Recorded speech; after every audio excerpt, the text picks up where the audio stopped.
தமிழ்நாடு முழுவதும் நள்ளிரவு முதல் சுங்கச்சாவடி கட்டணம் உயர்வு அமலுக்கு வந்தது. தமிழ்நாட்டில் 25 இடங்களில் உள்ள சுங்கச்சாவடிகளில் வாகனத்தின் வகையை பொறுத்து சுங்க கட்டணம் 5 முதல் 150 ரூபாய் வரை உயர்த்தப்பட்டுள்ளது. இந்த சுங்க கட்டண உயர்வால் அத்தியாவசிய உணவுப் பொருட்களின் விலை உயர வாய்ப்பிருப்பதாக கூறப்படுகிறது.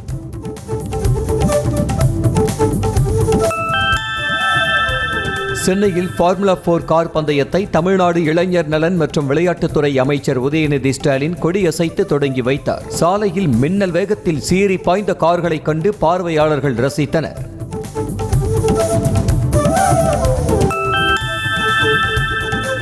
சென்னையில் ஃபார்முலா 4 கார் பந்தயத்தில் பங்கேற்ற வீரர்கள் செய்து காட்டிய கார் சாகசங்கள் பார்வையாளர்களை மெய்சிலிர்க்க வைத்தது. 2 சக்கரத்தில் கார்களை ஓட்டி சாகசம் செய்து காட்டிய வீரர்களுக்கு பார்வையாளர்கள் கைகளை தட்டியும் விசிலடித்தும் ஆரவாரம் செய்தனர்.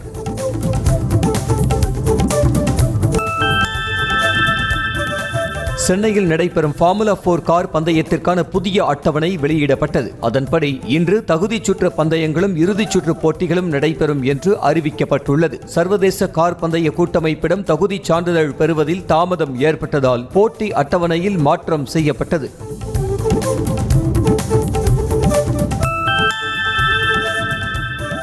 சென்னையில் நடைபெறும் ஃபார்முலா 4 கார் பந்தய போட்டி உலகளவில் விளையாட்டுத் துறையில் இந்தியாவுக்கும் தமிழ்நாட்டுக்கும் தனி இடத்தை பெற்றுத்தரும் என அமைச்சர் உதயநிதி ஸ்டாலின் உறுதிபட தெரிவித்துள்ளார். கார் பந்தயத்தை காண ஏராளமான பொதுமக்கள் திரண்டிருந்ததை கண்டு மகிழ்ச்சி அடைந்ததாக தமது எக்ஸ் பக்கத்தில் பதிவிட்டுள்ளார்.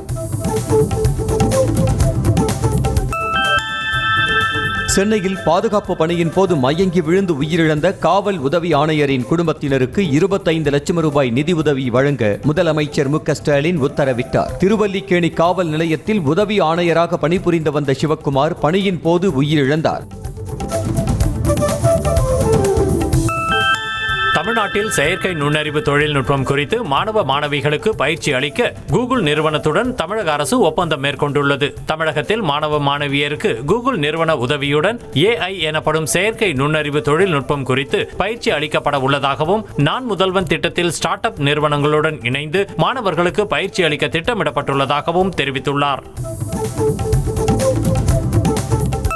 கொள்ளிடம் ஆற்றின் குறுக்கே தரமான தடுப்பணை கட்ட கோரி திருச்சியில் செப்டம்பர் 7ஆம் தேதி அதிமுக சார்பாக ஆர்ப்பாட்டம் நடைபெறவுள்ளது. இது தொடர்பாக EPS விடுத்திருக்கும் அறிக்கையில், நேப்பியர் பாலம் அருகில் கொள்ளிடம் ஆற்றின் குறுக்கே சுமார் 6.55 கோடி ரூபாயில் அமைக்கப்பட்ட தடுப்பு சுவர் கட்டி முடிக்கப்பட்ட ஒரு சில மாதத்துக்குள் ஆற்று நீரில் அடித்து செல்லப்பட்டது அதிர்ச்சியை ஏற்படுத்தியுள்ளதாக குறிப்பிடப்பட்டுள்ளது. அண்ணாமலை லண்டன் சென்ற பிறகுதான் தமிழ்நாடு அமைதியாக இருக்கிறது என அதிமுக முன்னாள் அமைச்சர் RB உதயகுமார் தெரிவித்திருக்கிறார். மதுரை அலங்காநல்லூரில் உள்ள தேசிய கூட்டுறவு சர்க்கரை ஆலையை மீண்டும் திறக்க கோரி ஆர்ப்பாட்டம் நடத்திய அமைச்சர் RB உதயகுமார், அண்ணாமலையை எப்படி அனுப்புவது என பாஜக தலைமையை தவித்துக் கொண்டிருந்ததாக கூறியதோடு பாஜகவினருக்கு தற்போதுதான் சுதந்திரம் கிடைத்திருக்கிறது என விமர்சித்தார். திராவிட இயக்கத்தை அழிக்க நினைக்கும் பாஜக மற்றும் இந்துத்துவ சக்திகளுக்கு எதிராக முதல் அதிரடி படையாக மதிமுக இருக்கும் என கட்சியின் பொதுச் செயலாளர் வைகோ தெரிவித்தார். சென்னை எழும்பூரில் உள்ள அக்கட்சியின் தலைமை அலுவலகத்தில் செய்தியாளர்களை சந்தித்த அவர் இவ்வாறு கூறினார். பெண்களுக்கு பாதுகாப்பான பணிச்சூழலை ஏற்படுத்த நீதிபதி தலைமையில் சிறப்பு குழு அமைக்க வேண்டும் என மார்க்சிஸ்ட் கம்யூனிஸ்ட் கட்சியின் மாநில செயலாளர் K. பாலகிருஷ்ணன் வலியுறுத்தியுள்ளார். இது தொடர்பாக தனது எக்ஸ் பக்கத்தில் அவர் வெளியிட்ட பதிவில், தமிழக திரைத்துறையில் பெண்களுக்கு எதிரான பாலியல் வன்கொடுமைகள் அரங்கேறி இருக்கிறதா என்பது குறித்து விசாரிக்க வேண்டும் என கோரிக்கை விடுத்தார்.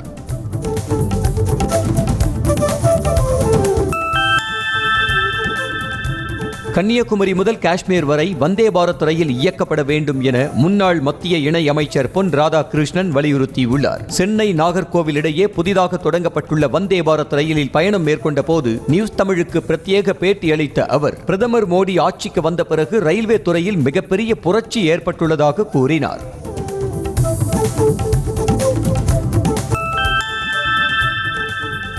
தமிழக மக்களை மத்திய அரசு தொடர்ந்து வஞ்சித்து வருவதாக தமிழக காங்கிரஸ் கட்சி தலைவர் செல்வ பெருந்தகை குற்றம் சாட்டினார். ராணிப்பேட்டை மாவட்டம் மேல் விஷாரத்தில் செய்தியாளர்களுக்கு பேட்டி அளித்த அவர், புதிய கல்விக் கொள்கைக்கு தமிழக அரசு கையெழுத்து போடாமல் நிதி கொடுக்க மாட்டோம் என மத்திய அரசு கூறுவது அடுத்த தலைமுறையின் எதிர்காலத்தை கேள்விக்குறியாக்கும் என்றார்.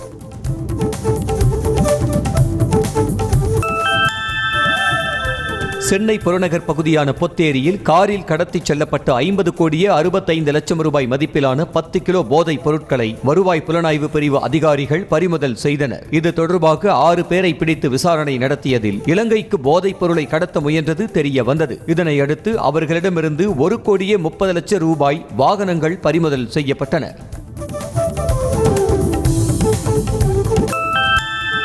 விருதுநகர் மாவட்டம் ராஜபாளையம் அருகே ஆட்டோவும் காரும் நேருக்கு நேர் மோதிய விபத்தில் ஆட்டோ ஓட்டுநர் உயிரிழந்த நிலையில் 3 பேர் படுகாயமடைந்தனர். பரமாத்மா என்பவர் ஆட்டோவில் குடும்பத்துடன் கோவிலுக்கு சென்றுவிட்டு வீடு திரும்பிய போது எதிரே வந்த கார் மோதியது. இதனை அடுத்து காரில் வந்தவர்கள் அதனை அங்கேயே விட்டுவிட்டு தப்பி ஓடினர்.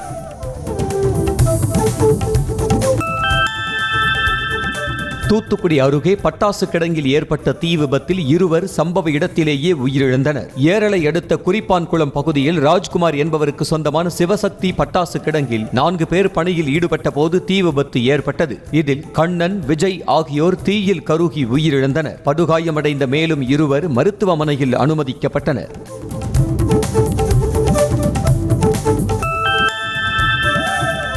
தூத்துக்குடி மாவட்டம் குறிப்பன்குளத்தில் உள்ள தனியார் பட்டாசு ஆலையில் ஏற்பட்ட வெடி விபத்தில் உயிரிழந்த 2 குடும்பத்தினருக்கு தலா 3 லட்சம் ரூபாய் நிவாரண நிதி வழங்க முதலமைச்சர் மு.க.ஸ்டாலின் உத்தரவிட்டார். மேலும் படுகாயமடைந்து சிகிச்சை பெற்று வரும் 4 பேருக்கு தலா 1 லட்சம் ரூபாய் வழங்க உத்தரவிட்டுள்ளார். கர்நாடக அணைகளிலிருந்து திறந்துவிடப்படும் உபரி நீர் மற்றும் மழையின் காரணமாக ஒகேனக்கல் காவிரி ஆற்றில் நீர்வரத்து வினாடிக்கு சுமார் 22,000 கன அடியாக அதிகரித்துள்ளது. மேலும் ஒகேனக்கல் காவிரி ஆற்றில் உள்ள 5 அருவி, சினி அருவி, மெயின் அருவி உள்ளிட்ட அருவிகளில் தண்ணீர் ஆர்ப்பரித்து கொட்டுகிறது.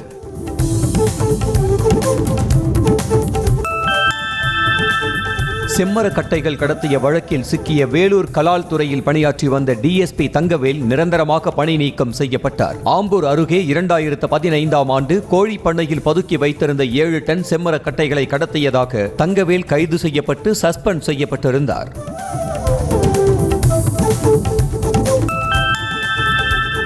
கன்னியாகுமரி மாவட்டம் நாகர்கோவில் ரயில் நிலையத்தில் வந்தே பாரத் ரயிலை வரவேற்க வந்த காங்கிரஸ் மற்றும் பாஜகவினர் ராகுல், மோடி என போட்டி போட்டு கோஷமிட்டதால் பரபரப்பு ஏற்பட்டது. தொண்டர்களுக்கு இடையே மோதல் உருவாகும் சூழ்நிலை ஏற்பட்டதால் அங்கு பாதுகாப்பு பணியில் இருந்த போலீசார் அவர்களது கைகளில் இருந்த கொடிகளை பறித்து அப்புறப்படுத்தினர்.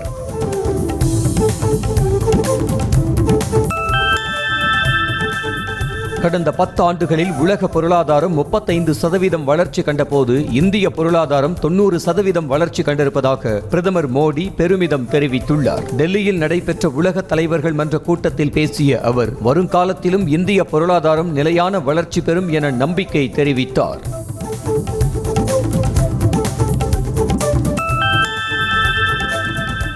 மக்களவை எதிர்க்கட்சித் தலைவர் ராகுல் காந்தி செப்டம்பர் 8ஆம் தேதி முதல் 10ஆம் தேதி வரை அமெரிக்க பயணம் மேற்கொள்வதாக இந்திய அயலக காங்கிரஸ் தலைவர் சாம் பித்ரோடா தெரிவித்துள்ளார். 8ஆம் தேதி டல்லாஸிலும் 9 மற்றும் 10ஆம் தேதி வாஷிங்டனிலும் சில நிகழ்ச்சிகளில் ராகுல் காந்தி பங்கேற்பார் என தெரிவிக்கப்பட்டுள்ளது. வாஷிங்டனில் நேஷனல் பிரஸ் கிளப் மற்றும் சிந்தனையாளர்கள் கூட்டத்தில் ராகுல் கலந்து கொள்வார் என்றும் சாம் பித்ரோடா தெரிவித்துள்ளார்.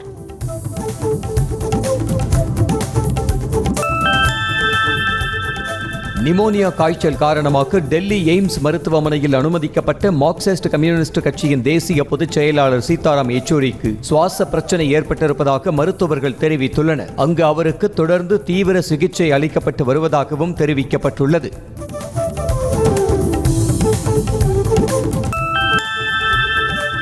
ஹரியானா மாநில சட்டப்பேரவை தேர்தல் அக்டோபர் 5ஆம் தேதி நடைபெறும் என தேர்தல் ஆணையம் தேதியை மாற்றி அறிவித்துள்ளது. அக்டோபர் 1ஆம் தேதி நடைபெற இருந்த தேர்தல் 5ஆம் தேதிக்கு மாற்றப்பட்டுள்ள நிலையில் ஹரியானாவுடன் சேர்த்து ஜம்மு காஷ்மீருக்கும் தேர்தல் வாக்கு எண்ணிக்கை அக்டோபர் 8ஆம் தேதி நடைபெறும் என தெரிவிக்கப்பட்டுள்ளது.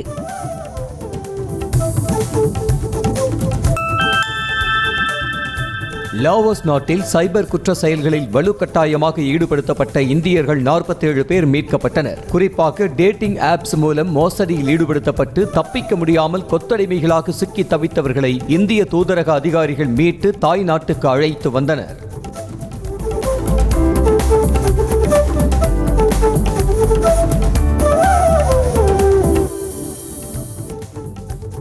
மலையாள திரையுலகில் அதிர்வலைகளை ஏற்படுத்தி வரும் பாலியல் குற்றச்சாட்டுகள் குறித்த விசாரணைக்கு முழு ஒத்துழைப்பு அளிக்கப்படும் என நடிகர் மோகன்லால் தெரிவித்துள்ளார். திருவனந்தபுரத்தில் நடந்த கேள்வி பதில் நிகழ்ச்சியில் இவ்வாறு கூறிய அவர், தாம் இதுவரை நீதிபதி ஹேமா கமிட்டியின் அறிக்கையை படிக்கவில்லை என தெரிவித்தார். எல்லா பாலியல் குற்றச்சாட்டுகளையும் அம்மா அமைப்பை நோக்கி வைக்க வேண்டாம் என்றும் அவர் கேட்டுக்கொண்டார். பாலியல் புகார் பதிவு செய்யப்பட்டுள்ளது என்ற காரணத்திற்காக கொல்லம் தொகுதி மார்க்சிஸ்ட் எம்எல்ஏயும் நடிகருமான முகேஷ் பதவியை ராஜினாமா செய்ய வேண்டிய அவசியமில்லை என மார்க்சிஸ்ட் மாநில குழு தெரிவித்துள்ளது. இது தொடர்பாக நடந்த கட்சி கூட்டத்திற்கு பிறகு செய்தியாளர்களிடம் பேசிய மார்க்சிஸ்ட் மாநில செயலாளர் கோவிந்தன், அதே நேரம் கேரள அரசின் திரைப்பட கொள்கை உருவாக்க குழுவில் இருந்து முகேஷ் விலக வேண்டும் என முடிவெடுக்கப்பட்டதாக கூறினார்.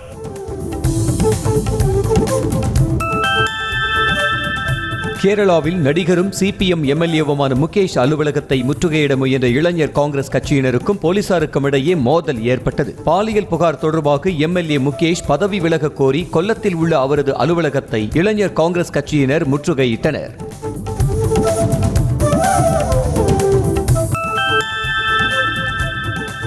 அஜித் பவார் அருகில் அமர்ந்தால் குமட்டல் வருவதாக மகாராஷ்டிரா சுகாதாரத்துறை அமைச்சர் தானாஜி சாவந்த் தெரிவித்தது மகாயுத்தி கூட்டணியில் விரிசலை ஏற்படுத்தியுள்ளது. ஏக்நாத் ஷிண்டேயின் சிவசேனா கட்சியைச் சேர்ந்த தானாஜி சாவந்த் மாணவ பருவத்திலிருந்தே தேசியவாத காங்கிரஸ் மற்றும் காங்கிரஸை தனக்கு பிடிக்காது என்று கூறினார்.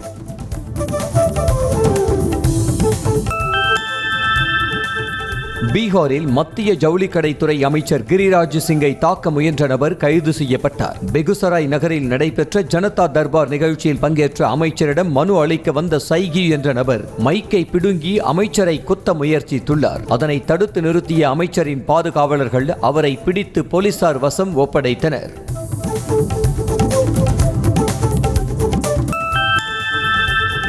மகாராஷ்டிரா மாநிலம் மும்பையில் இளைஞரின் பேண்ட் பாக்கெட்டில் போதைப் பொருட்களை வைத்து பொய் வழக்கு பதிவு செய்ய முயன்றதாக 4 போலீசார் சஸ்பெண்ட் செய்யப்பட்டுள்ளனர். போதைப் பொருட்கள் விற்பனை குறித்து காவல் உதவி ஆய்வாளர் தலைமையிலான போலீசார் அங்குள்ள கடையில் சோதனை நடத்தினர். அப்போது காவலர்கள் அத்துமீறலில் ஈடுபட்ட சிசிடிவி காட்சி வெளியானதை தொடர்ந்து சஸ்பெண்ட் செய்யப்பட்டனர்.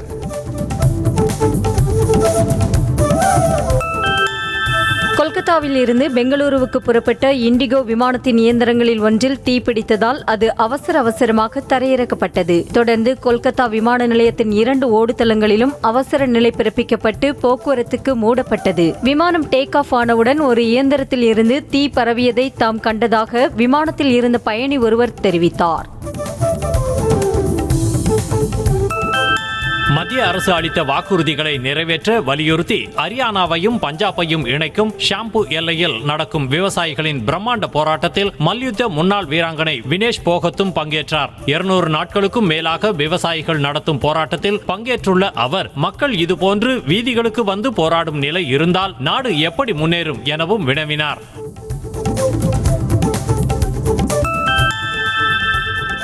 மகாராஷ்டிராவில் ரயிலில் மாட்டிறைச்சி பார்சல் எடுத்துச் சென்றதாக கூறி பயணிகள் சேர்ந்து முதியவரை தாக்கிய வீடியோ வெளியாகி அதிர்ச்சியை ஏற்படுத்தியுள்ளது. தகாத வார்த்தைகளால் திட்டி தீர்த்ததோடு கன்னத்தில் அறைந்தும் காலால் எட்டி மிதித்தும் முதியவரை துன்புறுத்தினர்.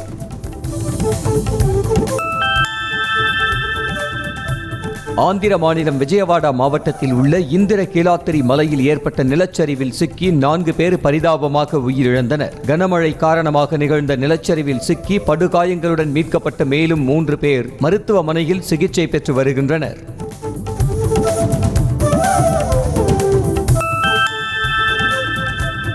தெலங்கானா மாநிலம் ஹைதராபாத்தில் சனிக்கிழமை இரவில் கனமழை கொட்டி தீர்த்தது. வெளுத்து வாங்கிய கனமழையால் நகரின் பல்வேறு இடங்களில் மழை நீர் தேங்கியது. சாலையில் சென்ற இருசக்கர வாகன ஓட்டிகள் மழையில் நனைந்தபடி சென்றனர்.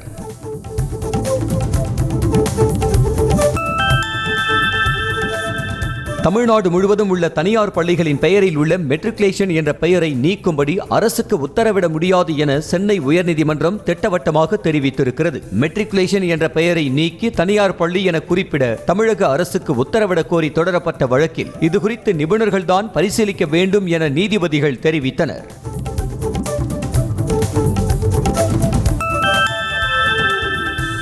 கோவை மண்டலத்தில் பல்வேறு குற்ற வழக்குகளில் துரித நடவடிக்கை மேற்கொண்ட 51 காவல்துறையினருக்கு வெகுமதி மற்றும் சான்றிதழ் வழங்கி டிஜிபி சங்கர் ஜிவால் பாராட்டினார். கோவை மாநகர ஆயுதப்படை மைதானத்தில் நடைபெற்ற காவல்துறை குறை தீர்க்கும் கூட்டத்தில் அவர் கலந்து கொண்டு காவலர்களின் கோரிக்கை மனுக்களை பெற்றார்.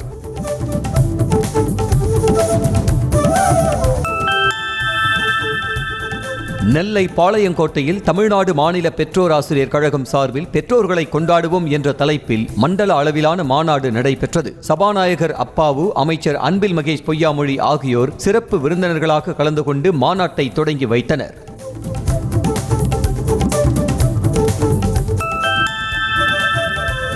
வேலூர் மாவட்டம் குடியாத்தத்தில் தனியார் நர்சிங் கல்லூரி மாணவிக்கு பாலியல் தொல்லை கொடுத்ததாக அரசு மருத்துவர் மீது பாலியல் வன்கொடுமை சட்டத்தின் கீழ் வழக்கு பதிவு செய்யப்பட்டுள்ளது. குடியாத்தம் அரசு தலைமை மருத்துவமனையின் எலும்பு முறிவு சிறப்பு மருத்துவரான பாபு என்பவர் தன்னிடம் பயிற்சி சான்றிதழ் பெற வந்த மாணவியிடம் சில்மிஷத்தில் ஈடுபட்டதாக கூறப்படுகிறது.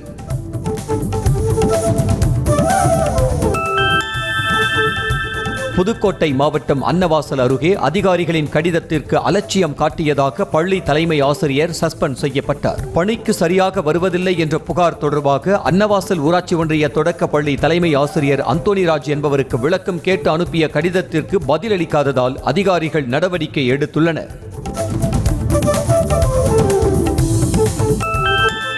தஞ்சை மாவட்டம் இடையாத்தி வடக்கு கிராமத்தில் அங்கன்வாடி இடத்தை தனிநபருக்கு முறைகேடாக பட்டா மாற்றி கொடுத்த புகாரில் கிராம நிர்வாக அலுவலர் மற்றும் உதவியாளர் பணி இடைநீக்கம் செய்யப்பட்டனர். அதிகாரிகள் விசாரணை நடத்தியதில் விஓஓ செல்வராஜ் மற்றும் உதவியாளர் அன்பழகன் ஆகியோர் அரசு நிலத்தை முறைகேடாக ராமசாமி என்பவருக்கு பட்டா போட்டு கொடுத்தது உறுதியானது. விழுப்புரம் நகர் பகுதியில் உள்ள ஃபேன்சி ஸ்டோரில் கஞ்சா போதையில் தகராறில் ஈடுபட்ட இளைஞரை போலீசார் கைது செய்தனர். முதலில் கடைக்காரரிடம் கடுக்கன் கேட்டு தகராறு செய்த இளைஞர் பின்னர் தான் கொண்டு வந்த மண்ணெண்ணெயை கடைக்கு முன்பு ஊற்றி தீயிட்டு கொளுத்த முயன்றான். அத்தோடு இரும்பு ராடால் அங்குள்ள பொருட்களை அடித்து நொறுக்கியதால் போலீசார் பிடித்து சிறையில் அடைத்தனர்.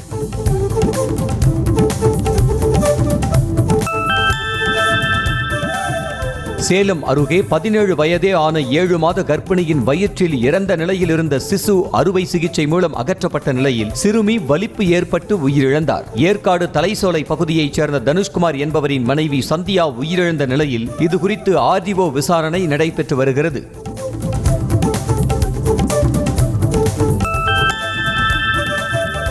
சிவகங்கையில் இளைஞர் ஒருவர் பொதுமக்களை அச்சுறுத்தும் வகையில் பெட்ரோல் குண்டு வீசி வீடியோ வெளியிட்டுள்ளார். தமிழ்நாட்டில் குற்றச்சம்பவங்களை தடுக்க காவல்துறையினர் பல்வேறு நடவடிக்கையில் ஈடுபட்டு வரும் நிலையில் போலீசாருக்கே சவால் விடும் வகையில் பெட்ரோல் குண்டு வீசுவதும் பட்டாக்கத்திகளுடன் கேக் வெட்டுவது போன்ற வீடியோக்களை இன்ஸ்டாகிராம் பக்கத்தில் வெளியிட்டு வரும் நபர்கள் மீது கடும் நடவடிக்கை எடுக்க கோரிக்கை எழுந்துள்ளது.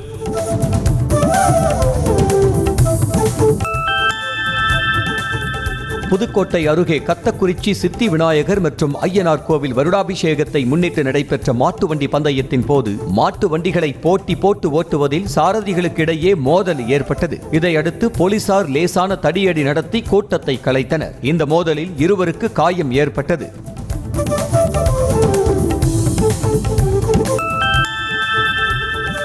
திருப்பத்தூரில் ஆதி திராவிடர் பெண்கள் விடுதியை எட்டி பார்த்ததாக கம்ப்யூட்டர் சென்டர் உரிமையாளர் கைது செய்யப்பட்டார். அப்பகுதியைச் சேர்ந்த பேட்ரிக் என்ற இளைஞர் விடுதி ஜன்னல் வழியாக எட்டி பார்த்ததை கண்டு மாணவிகள் கூச்சலிட்டுள்ளனர். இது தொடர்பாக விடுதி காப்பாளர் அளித்த புகாரின் பேரில் பேட்ரிக்கை போலீசார் கைது செய்தனர்.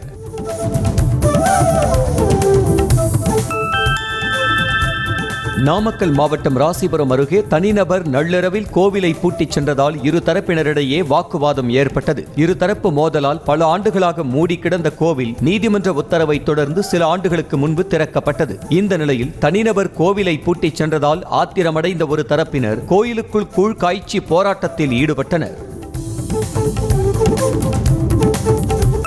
மின்சார கட்டணம் செலுத்தவில்லை என்பதற்காக திருவண்ணாமலை அரசு மருத்துவக் கல்லூரி மருத்துவமனை வளாகத்தில் உள்ள கேண்டீனின் மின் இணைப்பை துண்டித்து மருத்துவமனை டீன் நடவடிக்கை எடுத்தார். 3 மாதத்திற்கு ஒரு முறை செலுத்த வேண்டிய மின் கட்டணத்தை செலுத்தாததால் எலக்ட்ரீஷியன் துணையுடன் ஃபியூஸ் கேரியரை கழற்றி எடுத்துச் சென்றதன் சிசிடிவி காட்சி வெளியானது. அண்ணா பல்கலைக்கழக போலி பேராசிரியர்கள் நியமனம் தொடர்பாக விசாரிக்க அமைக்கப்பட்ட மூவர் குழு தங்களது விசாரணையை துரிதப்படுத்த வேண்டும் என மார்க்சிஸ்ட் கம்யூனிஸ்ட் கட்சி வலியுறுத்தியுள்ளது. முறைகேடுகளில் ஈடுபட்ட ஆசிரியர்கள், அலுவலர்கள் மட்டுமல்லாமல் தனியார் கல்லூரி நிர்வாகத்தின் மீதும் நடவடிக்கை எடுக்க வேண்டும் என அறிக்கையில் கூறியுள்ளது. தூத்துக்குடி மாவட்டத்தில் ஆன்டி ரவுடிசம் டீம் என்னும் துப்பாக்கியுடன் கூடிய காவலர்கள் ரோந்து பணியில் ஈடுபடுவதால் குற்றங்கள் குறைந்திருப்பதாக மாவட்ட எஸ்பி ஆல்பர்ட் ஜான் தெரிவித்தார். ஸ்டெர்லைட் கலவரத்தால் சேதமான 80 சிசிடிவி கேமராக்களை அப்புறப்படுத்தி புதிதாக பொருத்தப்பட்ட சிசிடிவி கேமரா கண்ட்ரோல் ரூமை தூத்துக்குடி எஸ்பி ரிப்பன் வெட்டி திறந்து வைத்தார்.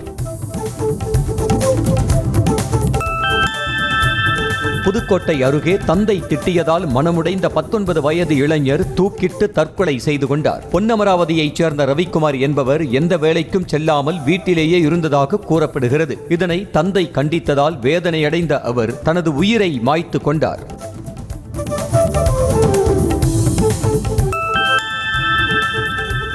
கொடைக்கானலுக்கு சுற்றுலா செல்லும் பெண்களும் இளைஞர்களும் வாகனங்களின் மேல் அமர்ந்து ஆபத்தான முறையில் பயணம் செய்தது காண்போரை பதற வைத்தது. நாயுடுபுரம் பகுதியிலிருந்து வில்பட்டி செல்லும் பிரதான சாலையில் ஜீப்பின் மேல் பகுதியில் அமர்ந்து பெண்கள் பயணித்தனர். அசம்பாவிதம் ஏற்படுவதற்குள் அதிகாரிகள் நடவடிக்கை எடுக்க வேண்டும் என வாகன ஓட்டிகள் கோரிக்கை விடுத்தனர்.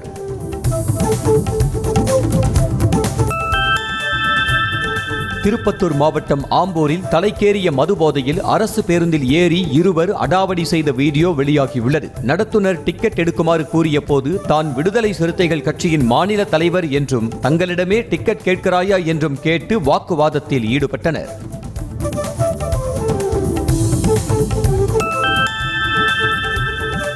புதுச்சேரியில் பரபரப்பை கிளப்பிய போலி உயில் மூலம் நில அபகரிப்பு விவகாரம் தொடர்பாக உழவர்கரை சார் பதிவாளர் அலுவலக காவலாளி கைது செய்யப்பட்டார். உயில் ஆவணங்களில் கைரேகை மற்றும் கையொப்பம் குறித்த தகவல்களை கிழித்து எறிந்து போலி ஆவணங்களை ஒட்டியதாக அங்கு பணியாற்றிய டிகேடி என்ற தனியார் நிறுவன காவலாளி உத்தரவேலுவை சிபிசிஐடி போலீசார் கைது செய்தனர்.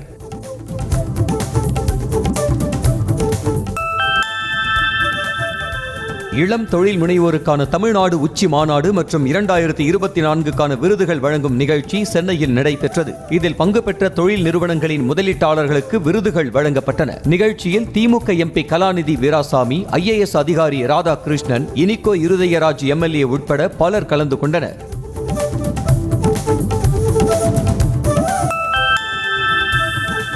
வேலூர் மாவட்டம் குடியாத்தத்தில் துக்க வீட்டில் திருட முயன்ற வெளிமாநில இளைஞர் கைது செய்யப்பட்டார். கர்நாடக மாநிலம் பெங்களூருவைச் சேர்ந்த முனிராஜ் என்ற அந்த நபர் குடியாத்தம் புதுப்பேட்டை பகுதியில் துக்க வீட்டில் நைசாக புகுந்து பீரோவை திறக்க முயன்றுள்ளார். இதை பார்த்தவர்கள் அவரை பிடித்து போலீசில் ஒப்படைத்தனர்.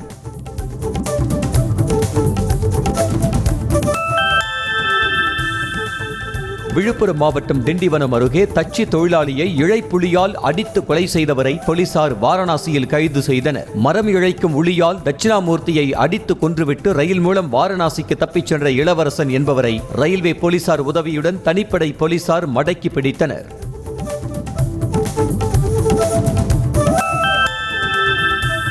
கிருஷ்ணகிரி மாவட்டம் பர்கூர் அருகே செயல்பட்டு வரும் ஜல்லி கிரஷரை அகற்ற வலியுறுத்தி கிராம மக்கள் வீடுகளில் கருப்பு கொடி கட்டி போராட்டம் நடத்தினர். கிரஷரில் உள்ள பாறைகளுக்கு வைக்கப்படும் வெடியினால் வீடுகளில் விரிசல் ஏற்படுவதாக குற்றம் சாட்டிய மக்கள் ஊருக்குள் நிம்மதியாக வாழ வேண்டும் என்றால் ஜல்லி கிரஷரை உடனடியாக அகற்ற வேண்டும் என வலியுறுத்தினர்.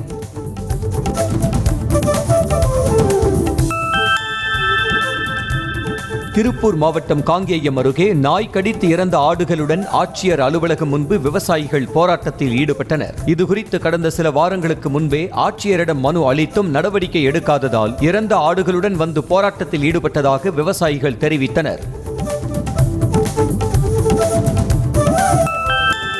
திருப்பத்தூர் மாவட்டம் வாணியம்பாடி அருகே அரசு பேருந்து மோதியதில் சாலை பராமரிப்பு பணியில் ஈடுபட்டிருந்த ஒப்பந்த பணியாளர் தலை நசுங்கி உயிரிழந்த சம்பவம் சோகத்தை ஏற்படுத்தியுள்ளது. அச்சமங்கலம் பகுதியைச் சேர்ந்த ஹரி என்பவர் சென்னை பெங்களூரு தேசிய நெடுஞ்சாலையில் உள்ள மேம்பாலத்தில் சாலையை கடக்க முயன்றபோது அரசு பேருந்து மோதி உயிரிழந்தார். சேலம் மாவட்டம் எடப்பாடியை அடுத்த தேவூர் அருகே உள்ள சரபங்கா நதி தடுப்பணையின் குறுக்கே உயர்மட்ட பாலம் அமைக்க வேண்டும் என அப்பகுதி மக்கள் கோரிக்கை விடுத்துள்ளனர். தடுப்பணை நிரம்பி தண்ணீர் ஆர்ப்பரித்து செல்லும் போது ஆபத்தான முறையில் தடுப்பணையை கடந்து செல்ல வேண்டியிருப்பதாக பொதுமக்கள் வேதனை தெரிவிக்கின்றனர்.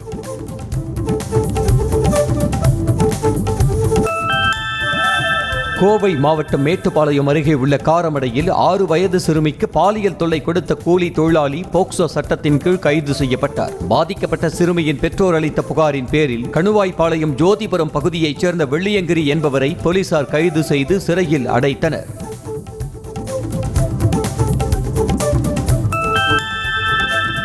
சென்னை போரூரில் உள்ள ராமச்சந்திரா மருத்துவக் கல்லூரியில் கண் பார்வை பரிசோதனை நிபுணர்களுக்கான தேசிய மாநாடு நடைபெற்றது. இதில் தமிழ்நாடு, ஆந்திரா, தெலங்கானா, கேரளா, கர்நாடகா கல்லூரிகளைச் சேர்ந்த 1300 பேர் கலந்து கொண்டனர். இந்திய மக்கள் தொகையில் 2 லட்சம் பேருக்கு ஒரு கண் பார்வை நிபுணர் தான் இருப்பதாக மாநாட்டில் பேசிய நிபுணர்கள் தெரிவித்தனர்.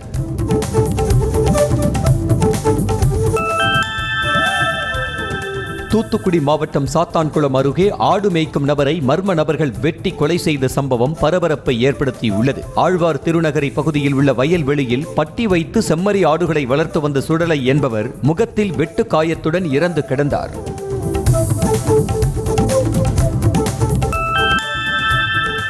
திருவள்ளூர் போலிவாக்கத்தில் தனியார் அட்டைப்பெட்டி தொழிற்சாலையின் தொட்டியில் விழுந்து உயிரிழந்த நபரின் உடல் உறவினர்களிடம் ஒப்படைக்கப்பட்டது. சீனிவாசன் என்பவர் இறப்பிற்கு தொழிற்சாலை நிர்வாகம்தான் காரணம் என கூறி அவரது சடலத்தை உறவினர்கள் வாங்க மறுத்த நிலையில் பாதுகாப்பையும் மீறி அவர் சென்று தொட்டியில் தவறி விழுந்தது சிசிடிவி காட்சியில் பதிவானது.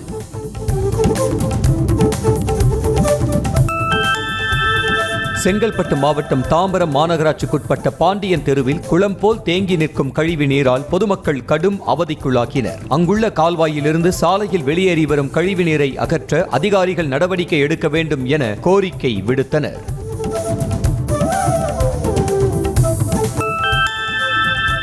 காஞ்சிபுரத்தில் டாஸ்மாக் கடை கொள்ளையடிக்கப்பட்ட வழக்கில் ஜிம் உரிமையாளரை போலீசார் கைது செய்தனர். கொலை வழக்கில் கைதான சதுரங்கப்பட்டினத்தைச் சேர்ந்த மோகன்குமார் பெரோலில் வெளியில் வந்து 15 ஆண்டுகளாக தலைமறைவாக இருந்து கொண்டு 10க்கும் மேற்பட்ட டாஸ்மாக் கடையில் கொள்ளையடித்தது தெரிய வந்தது. ஈரோடு மாநகராட்சியில் வீட்டு வசதி வாரியத்தால் 2016ஆம் ஆண்டு கட்டப்பட்ட வீடுகள் பயனாளிகளுக்கு இன்னும் வழங்கப்படாமல் உள்ளதால் அவை சமூக விரோதிகளின் கூடாரமாக மாறி வருகிறது. அந்த வீடுகளில் இருந்த மின் வயர்கள், மின் மீட்டர்கள் உள்ளிட்டவை கொள்ளையடிக்கப்பட்டும் குடிநீர் டேங்குகள் சேதமடைந்த நிலையிலும் உள்ளன.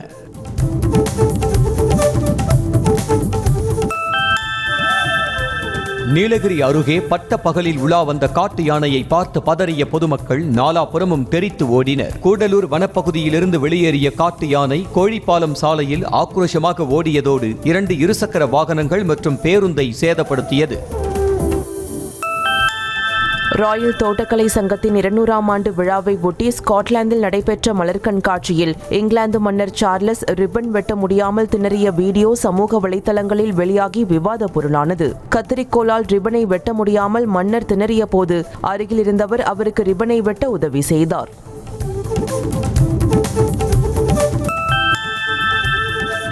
போர்ச்சுகல் நாட்டில் உள்ள விமான நிலையத்தில் பெண் பயணி ஒருவர் திடீரென தான் கொண்டு வந்த சூட்கேஸை சாப்பிட்டதால் சக பயணிகள் அதிர்ச்சியில் உறைந்தனர். அப்பெண் பேக்கரி நடத்தி வருவதும் அவர் சாப்பிட்டது பேக்கரியில் அச்சு அசலாக சூட்கேஸை போன்று தயார் செய்யப்பட்ட கேக் என்பதும் சில நிமிடங்களுக்கு பிறகுதான் தெரிய வந்தது.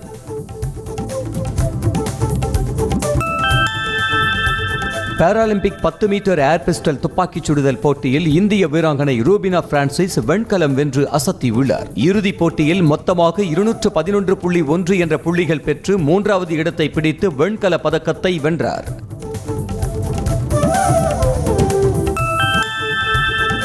அமெரிக்க ஓபன் டென்னிஸ் தொடரில் இருந்து ஜோகோவிச் வெளியேறினார். கிராண்ட் ஸ்லாம் போட்டிகளில் ஒன்றான அமெரிக்க ஓபன் டென்னிஸ் போட்டி 3வது சுற்றில் செர்பியாவின் ஜோகோவிச் ஆஸ்திரேலியாவின் அலெக்சி பாபரினை எதிர்கொண்டார். இதில் அலெக்சி பாபரின் 6-4, 6-4, 2-6, 6-4 என்ற புள்ளி கணக்கில் வெற்றி பெற்றார்.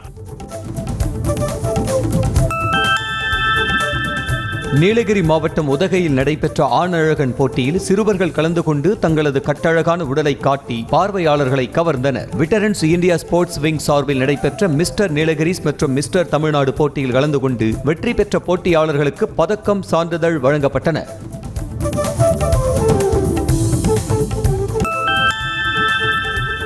பாலியல் குற்றவாளிகளின் ஆணுறுப்பை வெட்டி வீசினால்தான் பெண்களுக்கு எதிரான வன்முறைகளை ஒழிக்க முடியும் என நடிகை சனம் ஷெட்டி ஆவேசமாக கூறினார். பாலியல் வன்கொடுமைகளால் பாதிக்கப்பட்ட பெண்களுக்கு நீதி வேண்டி சென்னை வள்ளுவர் கோட்டத்தில் நடைபெற்ற போராட்டத்தில் பேசிய அவர், பெண்களை தொட வேண்டும் என்ற சிந்தனையே யாருக்கும் வராத அளவுக்கு தண்டனைகள் கடுமையாக்கப்பட வேண்டும் என்றார்.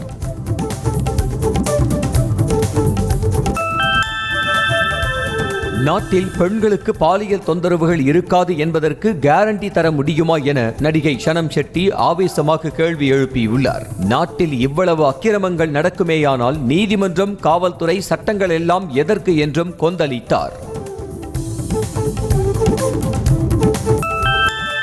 ரஜினிகாந்தின் கூலி திரைப்படத்தில் சத்யராஜ் நடிக்கும் கதாபாத்திரத்தின் பெயர் வெளியாகியுள்ளது. லோகேஷ் கனகராஜ் இயக்கத்தில் உருவாகி வரும் இப்படத்தில் நடிப்பவர்களின் கதாபாத்திரங்களை படக்குழு வெளியிட்டு வருகிறது. அந்த வகையில் ராஜசேகர் என்ற கதாபாத்திரத்தில் சத்யராஜ் நடிப்பதாக படக்குழு போஸ்டர் வெளியிட்டு அறிவித்துள்ளது. விஜய் நடிப்பில் வெளியாக உள்ள கோட் படத்தின் மட்டப்பாடல் வெளியாகியுள்ளது. வெங்கட் பிரபு இயக்கத்தில் விஜய் நடித்துள்ள கோட் திரைப்படம் வரும் 5ஆம் தேதி வெளியாக உள்ள நிலையில் படத்தில் இடம்பெற்றுள்ள 3 பாடல்கள் வெளியாகியுள்ளன. இந்த நிலையில் படத்தின் 4வது பாடலான மட்டப்பாடலை யுவன் சங்கர் ராஜா பிறந்த நாளை முன்னிட்டு படக்குழுவினர் வெளியிட்டுள்ளனர். கோவை கொடிசியா வளாகத்தில் நடைபெற்ற மெய்யழகன் படத்தின் இசை வெளியீட்டு விழாவில் நடிகர், நடிகைகள் பலர் கலந்து கொண்டனர். இதைத் தொடர்ந்து செய்தியாளர்களுக்கு பேட்டி அளித்த படத்தின் கதாநாயகன் கார்த்தி, தான் ஒரே மாதிரியான கதைகளை தேர்வு செய்வதில்லை என்றும் வித்தியாசமாக கதைகளை தேர்ந்தெடுத்து நடிப்பதாகவும் கூறினார். இசையமைப்பாளர் யுவன் சங்கர் ராஜாவுக்கு சர்தார் 2 படக்குழு போஸ்டர் வெளியிட்டு பிறந்தநாள் வாழ்த்து தெரிவித்திருக்கிறது. நடிகர் கார்த்தி நடித்த சர்தார் படம் மிகப்பெரிய வெற்றி பெற்றதை அடுத்து படத்தின் இயக்குனர் PS மித்ரன் மீண்டும் நடிகர் கார்த்தியை வைத்து சர்தார் 2 படத்தை இயக்கி வருகிறார். இந்த படத்திற்கு யுவன் சங்கர் ராஜா இசையமைக்கிறார். கருப்பு நிற சேலையில் வெள்ளை நிலா போல் காட்சியளிக்கும் நடிகை மௌனி ராயின் புகைப்படங்கள் லைக்ஸுகளை குவித்து வருகின்றன. நாகினி தொடரிலிருந்தே ரசிகர்களை கட்டி போட்ட மௌனி ராய் தற்போது தனது கவர்ச்சி புகைப்படங்களால் கிறங்கடித்துள்ளார். தெலுங்கு திரையுலகில் முன்னணி நடிகரான நானி மற்றும் இயக்குனர் ராம் ஜெகதீஷ் கூட்டணியில் உருவாக உள்ள கோர்ட் படத்தின் துவக்க விழா ஹைதராபாத்தில் நடைபெற்றது. இந்த படத்தின் படப்பிடிப்பு இந்த மாதத்தில் தொடங்கும் என படக்குழுவினர் அறிவித்துள்ளனர். மலையாள திரையுலகில் நடிகைகளின் கேரவன்களில் ரகசிய கேமராக்கள் வைத்து வீடியோ எடுக்கப்படுவதாக நடிகை ராதிகா குற்றம் சாட்டியுள்ளார். தான் மலையாளத்தில் ஒரு படத்தில் நடித்த போது படப்பிடிப்பில் ஒரு குழுவைச் சேர்ந்த ஆண்கள் செல்போனை பார்த்து சிரித்துக் கொண்டிருந்ததாகவும், அது குறித்து கேட்டபோது அவர்கள் நடிகைகள் உடைமாற்றும் வீடியோவை பார்த்து ரசித்துக் கொண்டிருப்பதாக கூறியதாக தெரிவித்தார்.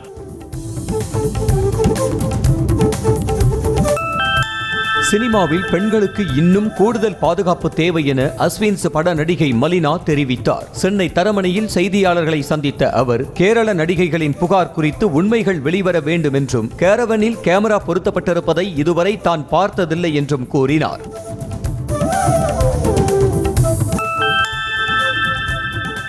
கள்ளக்குறிச்சி மாவட்டம் சங்கராபுரம் அருகே உள்ள மெய்குணம் கிராமத்தில் நடைபெற்ற மாரியம்மன் கோயில் தேர் திருவிழாவில் ஏராளமான பக்தர்கள் தேரை வடம் பிடித்து இழுத்து நேர்த்தி கடன் செலுத்தினர். மலர்களால் அலங்கரிக்கப்பட்ட அம்மன் எழுந்தருளிய தேரினை பக்தர்கள் முக்கிய வீதிகள் வழியாக இழுத்துச் சென்று வழிபட்டனர்.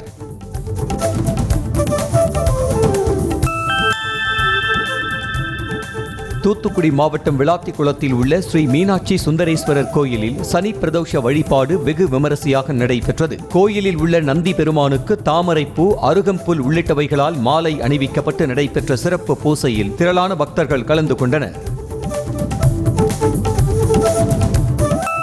ஹுண்டாய் மோட்டார் நிறுவனம் அதன் ஆல்கசர் SUV காரை அப்டேட் செய்துள்ளது. மேம்படுத்தப்பட்ட புதிய ஆல்கசர் ஃபேஸ்லிஃப்ட் காரை வருகிற செப்டம்பர் 9ஆம் தேதியில் இந்திய சந்தையில் ஹுண்டாய் அறிமுகம் செய்ய உள்ளது. NFC டெக்னாலஜி மூலமாக காரை லாக், அன்லாக் மற்றும் ஸ்டார்ட் செய்வது உள்ளிட்டவற்றை தங்களது ஸ்மார்ட் போன் அல்லது ஸ்மார்ட் வாட்ச் மூலமாக மேற்கொள்ளலாம்.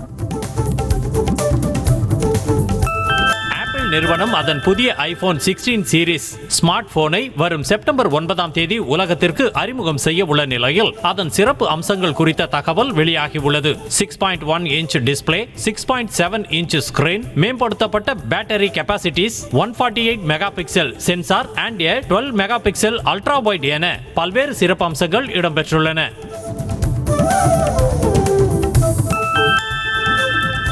ரியல்மி நிறுவனத்தின் நோட் 60 ஆண்ட்ராய்டு ஸ்மார்ட் போன் இந்தோனேஷியாவில் அறிமுகப்படுத்தப்பட்டுள்ளது. மார்பிள் பிளாக் மற்றும் ஓஏஜ் ப்ளூ ஆகிய இரு வண்ணங்களில் கிடைக்கும் இந்த செல்போன்கள் இந்திய விலையில் 7,500 ரூபாயிலிருந்து 10,000 ரூபாய் வரை இருக்கும் என எதிர்பார்க்கப்படுகிறது.